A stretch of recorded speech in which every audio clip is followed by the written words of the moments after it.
it's not that I want to beat people over the head with the Bible, you guys. Okay? I mean, the whole freedom of religion thing, that's a different subject. But anyway, people want to believe how they want to believe. At this point in the 21st century, I'm not in a position to be able to tell anybody they can't.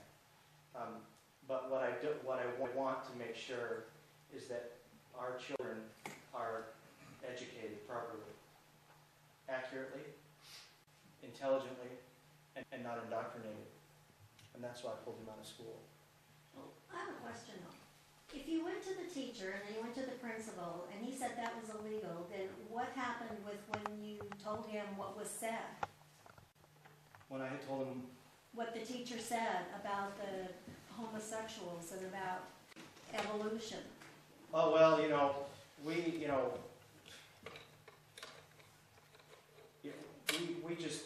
we'll have to, see what we can do about that.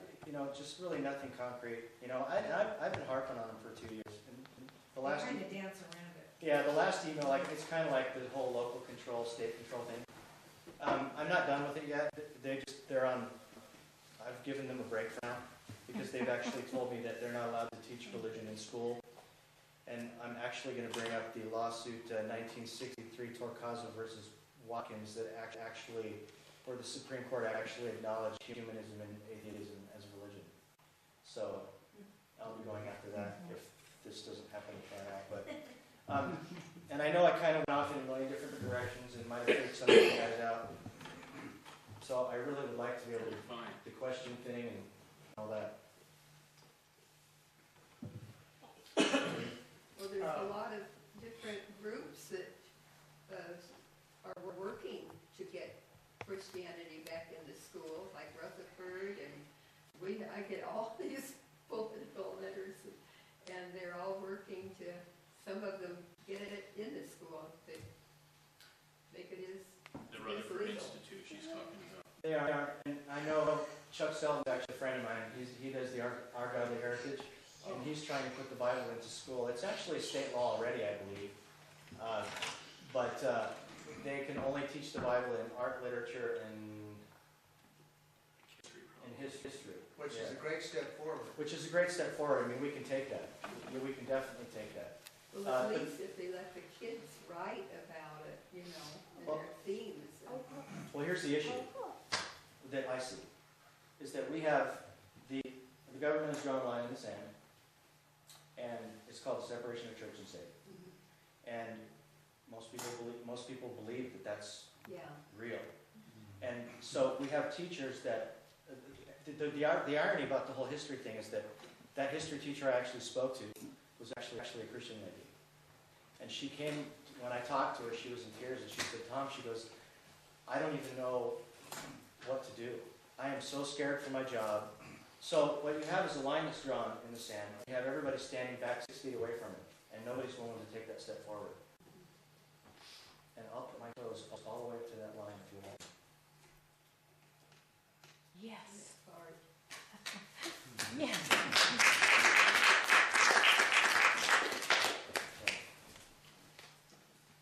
I'm not just that issue. On all issues. Mark Maxfield is on the school board. Yeah, I actually had a couple They comments know each other. and a question. There's a big outcry right now about the economy, and they're right. It's not good right now. I, for one, have seen some good come from it. I'm kind of glad because for the first time in a long time, legislatures and business owners are looking at ways to streamline, get efficiencies, improve business processes. And remember the school board, I finally am getting some help from the legislature to actually negotiate with the local teachers union. I have some real power, some real teeth to be able to do something finally. That's been a good thing. I'm glad. The lack of money is, people are finally waking up. It's just a start, in my opinion. It needs to go much further. My question to you is, if you're elected, what will you do to continue that? Because this will pass. Money will come. Everyone will want to get back to status quo. Well, times are good again. Let's start spending money. What will you do to ensure that the good things that have started now will continue? The only thing I can do, and I can tell you this just from running, just kind of declaring my candidacy, is that I've spent a tremendous amount of time in the computer reading, and my family makes fun of me for sitting there just reading email after email, just trying to get as much information one of the things that I would have to say is one of the reasons that I'm running is that I really I want to be heard. I need to be heard. And so I would extend that to the people that would elect me to be able to put me in a position where, to put somebody in there that will hear what they're saying. If I'm going to be out, passing pieces of legislation that I don't even understand, we're going to rely on the people to have to be able to tell us that. And I need a backstep because I don't want to pass anything that I don't read or that I don't understand.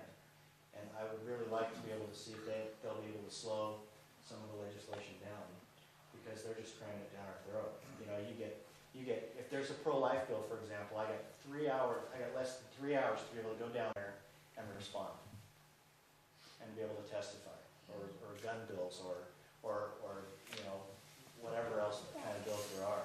And man, I just don't think that stuff needs to be happening that quick. I think people need to. I think you guys, if you're curious, you should be able to go to the legislature website and you should be able to see the docket for the day and not have it be this long in a size 2 font.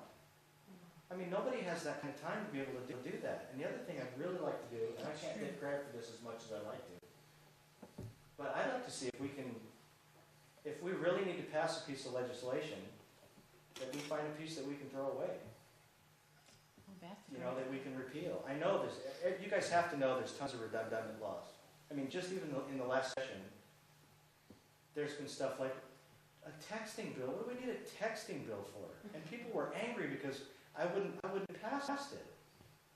Well, do we need a don't check on your baby in the back seat crying bill? Or don't put on your makeup bill? Or don't adjust your mirror bill or pull a CD bill out? Or, you know what I mean? We have inattentive driving laws. Let's not make people criminals when they haven't done anything wrong yet. The bill that they passed on illegal immigration was basically a farce. It was a redundant bill making counterfeiting identity documents illegal. They were already illegal, so they just repeated. And just so basically they could say they were doing something against illegal immigration.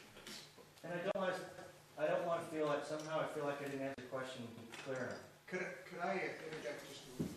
Mark, perhaps it would be well, since you're on the local level, to tell Tom what he can do as a legislator to make local control more effective at your level. I'm glad you mentioned. I was thinking that when you were saying local control with state control. Everyone wants local control, and the school boards, most of them want it. And there's a big talk about it, but yet we're bound by so many laws, so many statutes. Board of Education this, that, you can't negotiate this, you gotta do this by such and such a date. So yeah, we have local control, but as long as we jump through all the hoops and follow all the rules and laws that are already established, have been there for a long time, statewide. So as a state representative, I guess, repeal those. I'd love to do that. And I know that's easier to say. I would Really, to establish local control, the power's got to be with the people, I'd love to do that. and that's me. I'm the elected people for this. The whole thing about it is I think there's, I might be stepping out here in a big group, but I think I either read it in the Bible or I read it somewhere. And basically it comes down to personal responsibility at home. You have your family at home, you're responsible for your home, you have the freedom to run your home the way you're going to, in a responsible way, and things like that. If you have issues, I think it goes to the church. Maybe you guys will follow me on this, maybe you guys will go, what is he talking about? But then it goes to the church, and then if it's something that the church can't work out, then it goes to the community. And I guess what I'm saying is, family, church, community. There's a hierarchy. There's a hierarchy that's important that we follow. And one of those things is, why would we allow the state to do something that we can achieve as good or better? I should probably yield to the side of way better on a local level than we can at the state level.